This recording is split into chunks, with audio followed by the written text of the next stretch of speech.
ఈ రోజుకి అధికారం పోయిన తర్వాత కూడా ప్రతిపక్ష నాయకుడు జగన్మోహన్ రెడ్డి గారి యొక్క శ్రీమతి గారిని ఎంత నీచంగా చిత్రీకరించి సోషల్ మీడియాలో మీరు ప్రచారం చేస్తున్నారు. 90% మెయిన్ స్ట్రీమ్ మీడియా మీ చేతిలో మీరే కబళించుకున్నారు, చెరబట్టారు. మీ కబంధ హస్తాల్లోనూ ఉంది, మీ చెప్పు చేతల్లోనూ ఉంది, మీ పెంపుడు మాధ్యమంగా ఉంది. ఇవాళ 80% సోషల్ మీడియాను కూడా మీరే ఆక్రమించుకున్నారు కదా చంద్రబాబు నాయుడు గారు. మీకు ఇవాళ ఇది రోగంగా కనపడుతుంది. అవును, మీ రోగం మీ కళ్ళకు కనపడదు, మీ రోగం మీ కళ్ళకు కనపడదు. చంద్రబాబు నాయుడు గారు ఆయన నీచం అయినది ఒకసారి చూడండి. ఒకసారి ఎంత నీచంగా ఆయన చేసి ఇవాళ నాకేం తెలియదని మాట్లాడతాడు ఆయన. ఒకసారి వారేం చంద్రబాబు నాయుడు గారు సోషల్ మీడియాలో ఎలా మనం ఏమేం చేయాలి వికృతాలని చెప్పిన ఒకసారి ప్లాన్ చేశాడు. వీడియో కాన్ఫరెన్స్ లో మాట్లాడాడు, చూడండి ఒకసారి. సౌండ్ పెట్టండి ఒకసారి. కాన్స్టిట్యున్సీకి ఒక యూట్యూబ్ డెవలప్ చేస్తాడు. ఫేస్బుక్ కానీ లేకపోతే మిగిలినవి కూడా ఏ ప్లాట్ఫామ్ లో మాట్లాడగలుగుతారు. యూత్ కి టిక్ టాక్ కానీ ఇవన్నీ కూడా ప్రమోట్ చేస్తున్నాం. టిక్ టాక్ లో కూడా వీడియోలు చేస్తాడు. ఆటోమేషన్ లో కూడా వెళ్తున్నాం. ప్లాట్ఫామ్ టు ప్లాట్ఫామ్ ఎట్లా డిస్క్రిమినేషన్ ఆఫ్ ఇన్ఫర్మేషన్ చేయాలి, ఎవాల్యుయేషన్ చేయబోతున్నాం. ఇంకోటి కంటెంట్ ప్రిపరేషన్ కూడా నాలుగు కొన్ని ఆలోచించాను.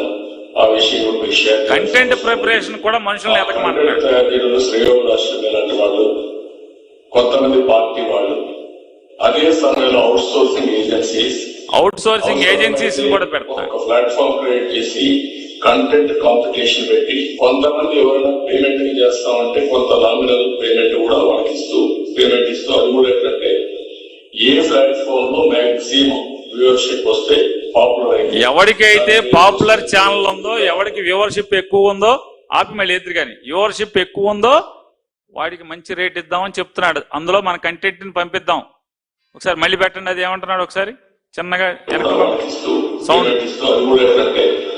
ఏ ప్లాట్ఫామ్ లో మ్యాక్సిమం వ్యూవర్షిప్ వస్తే పాపులర్ అయితే దాన్ని బేస్ చేసుకుని పేమెంట్స్ కూడా ఇద్దాం అనుకుంటున్నాం.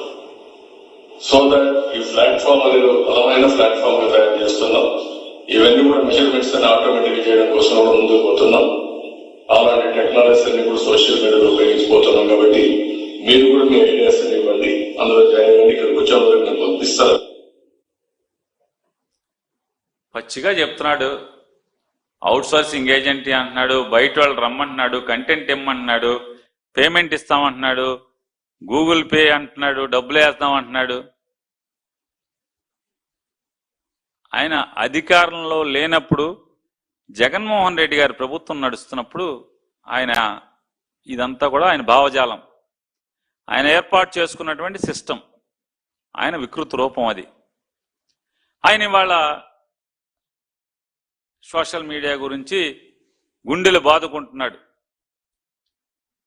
ఇవాళ నారా చంద్రబాబు నాయుడు గారి యొక్క చేష్టలు చూస్తుంటే, ఆయన గుండెలు బాదుకోవటం చూస్తుంటే ఏహ్యభావం దాటి ఇక విచారించాల్సిన స్థితికి వచ్చేసాడు ఆయన మానసికంగా. మనందరం అంటే ఒక చెదరించుకునే స్థాయి దాటిపోయింది. 80 ఏళ్ళు ఆయన వికృత చేష్టలు, వికృత ఆలోచనలు, ఆయన మాటలు, అసత్యాలు, వారు బాధ్యతగా ఉండాల్సింది పోయి ఆయన ఇవాళ ఈ రకంగా నిన్న క్యాబినెట్లో చర్చిస్తారు. చంద్రబాబు నాయుడు గారు పొలిటికల్ ఎథిక్స్ గురించి నిన్న మాట్లాడారంట. చూడండి, నారా చంద్రబాబు నాయుడు గారు పొలిటికల్ ఎథిక్స్ గురించి మాట్లాడారంట. దీన్ని పిచ్చి పరాకాష్ఠకు చేరుకోవటం అంటే కాదంట చెప్పండి, కాదా అని అడుగుతున్నా.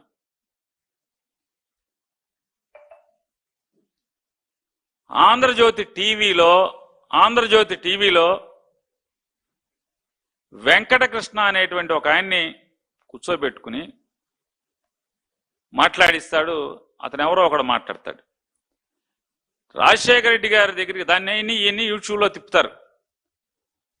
ఏమంటారు, జగన్మోహన్ రెడ్డి గారు వాళ్ళ నాన్నగారు సమాధి దగ్గరికి వెళ్ళి ఏమంటాడు, నానా నీ భార్యకి అన్యాయం చేశాను నానా, నీ భార్యని కోర్టుకు లాగాను నానా, నీ కూతురిని ఆస్తి లాగేసుకున్నా నానా అని చెప్తాడా? సమాధి దగ్గరికి వెళ్ళి ఆనందపడతాడా అని? సిగ్గు లేకుండా నారా చంద్రబాబు నాయుడు గారు ఎన్టీ రామారావు గారికి ఏమని దండేస్తున్నాడు? రోజు ఏమని దండేస్తున్నాడు? సిగ్గు శరం లేకుండా హరికృష్ణ గారి శవం దగ్గరికి వెళ్ళి కూర్చుని ఏమని మాట్లాడాడు? దగ్గుబాటి వెంకటేశ్వరరావు గారిని వాటేసుకుంటున్నాడు కదా, వాటేసుకుని చెవులో ఏం చెప్తున్నాడు అంటారు.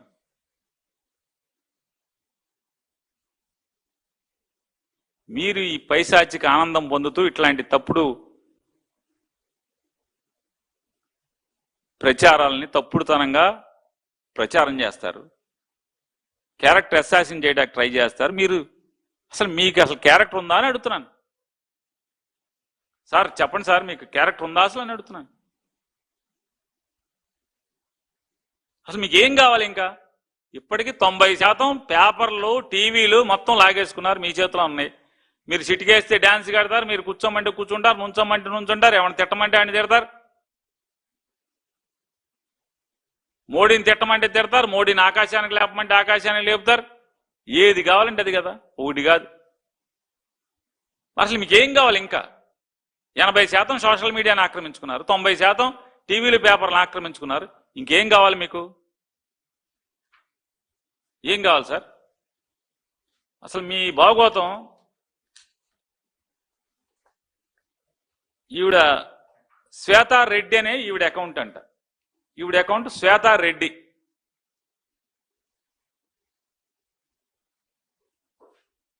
ఈవిడేమో స్వతహాగా జన్మించిందేమో కమ్మారింట. చెప్తున్నారు అందరూ బ్రహ్మం చౌదరి గారి కాబోయే శ్రీమతి అని చెప్పి ఎవరో చెప్తున్నారు. లవ్ మ్యారేజ్ అవ్వచ్చు, వేరే అవ్వచ్చు, కానీ వీరేమో శ్వేతారెడ్డి పేరు పెట్టుకుంటారు. హ్యాండిల్లో అడ్రస్ శ్వేతారెడ్డి అని పెట్టుకుంటారు. ఒరిజినల్ అది కాదు. శ్వేత కదా, స్వాతి రెడ్డి అసలు పేరు శ్వేత, అంతేనండి. ఒరిజినల్ పేరు శ్వేతా చౌదరి, కానీ సోషల్ మీడియాలో మాత్రం స్వాతి రెడ్డి. ఆవిడ పెడుతుంది చూడండి, ఆవిడ వీడియోలు చేస్తుంది, ఆవిడ పెడుతుంది. ఇంకా వీడియోలు ఉన్నాయి. ఈ వీడియో అసలు మామూలుగా భయంకరమైన వీడియోలు చూడండి. వీళ్ళు ఒక చంద్రబాబు సీఎంతో, డిఫాక్టో సీఎంతో ఇద్దరితో ఫోటోలు. వీళ్ళు అంటే దేనికి ఎందుకు ఫోటోలు దిగుతున్నారు వీళ్ళు?